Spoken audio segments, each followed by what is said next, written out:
operation blackboard আঁচনিৰ অধীনত 2001 চনত নিযুক্তি দিয়া হৈছিল নলবাৰী জিলাখনৰ প্ৰায় 400ৰো অধিক শিক্ষকক কিন্তু সেই 400ৰো অধিক শিক্ষকে বিগত 2 দশক ধৰি ন্যায়ৰ অপেক্ষাত বাট চাই থাকিবলগীয়া হৈছে কিয়নো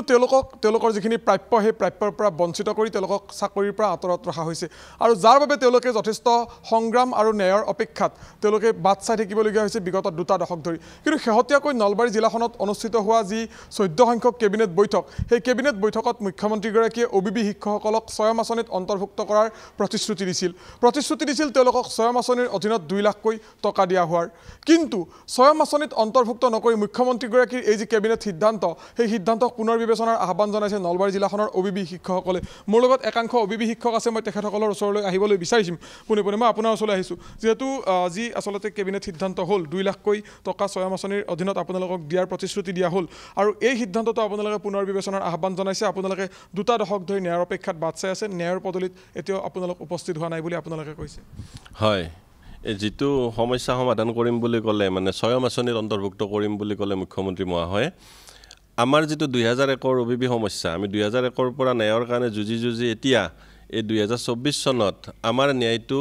স্বয়ং আঁচনি হ'ব নোৱাৰে OBB শিক্ষকখিনিৰ ন্যায় বুলি ক'ব লাগিলে OBB শিক্ষকখিনিক নিযুক্তিত বাহাল ৰাখাটোহে ন্যায় হ'ব পাৰে কাৰণ সেই সময়ত 2001 চনত যেতিয়া নিযুক্তি হৈছিল বৈধ অবৈধ বিচাৰ কৰিব নোৱাৰি পেলাই চৰকাৰে কেনসেল কৰিছিল চাকৰিখিনি নলবাৰী জিলা 415টা শিক্ষকৰ পদ ME আৰু LP লগ লাগি নলবাৰী জিলাত এই শিক্ষকখিনি বিচাৰ কৰিব নোৱাৰা বুলি খেদি দিয়াৰ পিছত 2001 চনত গীতাঞ্জলি কলিতা বৰুৱাই যেটো কেছ কৰিছিল গুৱাহাটী হাই কোৰ্টত 6469 মানে কেছ নম্বৰ হেতুত 4/12/2001ত এটা অৰ্ডাৰ হৈছিল মানে জেনুইনখিনিক 3 মাহৰ ভিতৰত চাকৰিত বাহাল ৰাখিব লাগে আৰু যেতিয়া ডকুমেন্টছ বিচাৰি নোপোৱা বুলি কৈছিল তেতিয়া আমাৰ 2001 এপ্ৰিল মাহত ডকুমেন্টছখিনি অফিচৰ পৰা সিজ কৰিছিল ডিসিয়ে যেতিয়া সিজ কৰিছিল সেই ডকুমেন্টছত অৰিজিনাল এপ্ৰুভ লিষ্ট সহ যিমানখিনি ডকুমেন্টছ লাগে চাকৰি সংক্ৰান্তত অফিচিয়েল নথি সকলোবিলাক জেনুইনলি জব্দ কৰা বুলি সিজাৰ লিষ্টখনত উল্লেখ আছে আৰু নলবাৰী জিলাত সেই মৰ্মে আমি ভাবো নলবাৰী জিলাত জেনুইন আছে আৰু জেনুইন থাকা বুলি কেছবিলাকে কৈছে আৰু কোৰ্টৰ নিৰ্দেশ মৰ্মে আমাৰ এপইন্টমেন্ট অথৰিটি ডিও মহাশয়েও কোৰ্টৰ নিৰ্দেশ মতে কোৰ্টক পেৰা কমেন্টত দিয়া আৰু অফিচাৰলৈকে লিখা যে এই চাকৰিখিনি জেনুইন এই 415 চাকৰিক নিযুক্তিত বাহাল ৰাখিব লাগে বুলি যি লেটাৰ তেও মানে ডিও মহাশয়ে লিখিছিল ওপৰলৈ সেই লেটাৰ আৰু কোৰ্টৰ পেৰা কমেন্টত দিয়া পেৰা কমেন্টখিনি আমাৰ RTI তথ্যযোগে লাভ কৰা হৈছে ইতিমধ্যে আলটিমেটলি আমি জিফালে দি চাও আমাৰ জেনুইনিটিটো প্ৰকাশ পায় তথাপিও চৰকাৰে কিন্তু আজিলৈকে কোনো সদিচ্ছা প্ৰকাশ কৰা নাই নলবাৰীৰ জেনুইন OBB খিনিক নিজৰ পদত মকলল কৰাৰ কাৰণে হোয়েৰাস বাৰে কৈ আছে নিযুক্তি দিবৰ কাৰণে বৈধ অবৈধ আমি বিচাৰি পোৱা নাই কিন্তু হিদিনাখন হৈ যোৱা নলবাৰীৰ কেবিনেট মিটিংত কিন্তু মুখ্যমন্ত্ৰী মহাশয়ে প্ৰকাশ কৰিলে কিবা এটা সংখ্যা প্ৰকাশ কৰিছে সেই সংখ্যাটোক মানে ফৰেনসিকত জেনুইন বুলি পাইছে গতিকে তেওঁলোকক স্বয়ং আঁচনিত অন্তৰ্ভুক্ত কৰিব কিন্তু যদি মুখ্যমন্ত্ৰী মহাশয়ে স্বয়ং আঁচনিত অন্তৰ্ভুক্ত কৰাৰ কাৰণে জেনুইন বিচাৰি পালে তেতিয়ালে জেনুইন নাই বুলি ইমান বছৰে কৈ থকা কথাখিনিৰ লগত এটো কথাৰ মিল নাথাকিল আৰু যদি জেনুইন বিচাৰি পাইছে যিমান সংখ্যক বিচাৰি পাইছে যেনেকৈ পাইছে সেইখিনিক আগৰ মানে আমি পোৱা চাকৰিটো 2001ত যেটো OBB চাকৰি পাইছিলোঁ আমি সেই চাকৰিটোতে আমাৰ OBB শিক্ষকখিনিক বাহাল ৰখাৰ কাৰণে মই চৰকাৰক অনুৰোধ জনাইছো আৰু এই চেগতে চৰকাৰৰ ওচৰত অনুৰোধ জনাইছো যাতে খুব বৈধখিনি বিচাৰ কৰিব পৰাই হৈছে মানে পাৰিলেই গতি যেহেতু পাৰিলে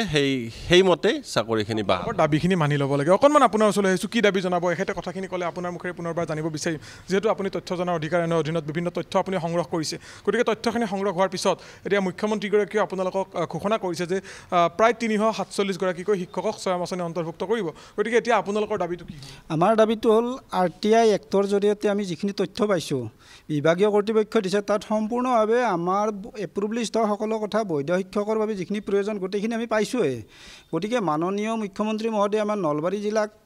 কি কাৰণত আমাক বঞ্চিত কৰি ৰাখিছে নাজানো কাৰণ সেই সময়ত নিযুক্তি সময়ত যিখিনি মানুহে বেয়া কাম কৰিলে অৰ্থাৎ এই নিযুক্তি প্ৰক্ৰিয়াৰ খেলিমেলি কৰিলে তেখেতসকলক শাস্তি দিয়াৰ পৰিৱৰ্তে আমাৰ এই নিঃসহায় শিক্ষকখিনিৰ ওপৰতে ঠিক এটা অন্যায় কৰা যেন হ'ল আমি তেখেতক পুনৰ অনুৰোধ জনাও যে যেহেতুকে আমি RTI এক্টৰ জৰিয়তে সকলো তথ্য পাইছোঁ আনকি মহামান্য ন্যায়ালয়ে 2001 চনতে কৈ থৈছে 4/12/2001 তাৰিখে 6469/2001 কেছৰ জৰিয়তে গতিকে মাননীয় মুখ্যমন্ত্ৰী মহোদয়ে অতি শীঘ্ৰেই আমাক আমাৰ প্ৰাপ্য চাকৰিকেইটা ঘূৰাই দিব লাগে যিহেতুকে তেখেতসকলে নিজেই প্ৰতিটো কথাতে কয় যে এইখন আমি দুৰ্নীতিমুক্ত চৰকাৰ যদি দুৰ্নীতিমুক্ত চৰকাৰ হয় তেনেহ'লে আমি এটা কথা ক'ব বিচাৰোঁ মাননীয় মুখ্যমন্ত্ৰী মহোদয়ে মহামান্য ন্যায়ালয়ৰ ৰায়টোক সন্মান কৰক আৰু আমাৰ RTA এক্টৰ জৰিয়তে পোৱা তথ্যখিনি তেখেতে একবাৰ চালি জাৰি চাওক চাই আমাক প্ৰাপ্য চাকৰিকেইটা ঘূৰাই দিয়ক আমি তেখেতলৈ এটি বিনম্ৰ অনুৰোধ বেলেগ একো আমাৰ ক'ব লগা নাই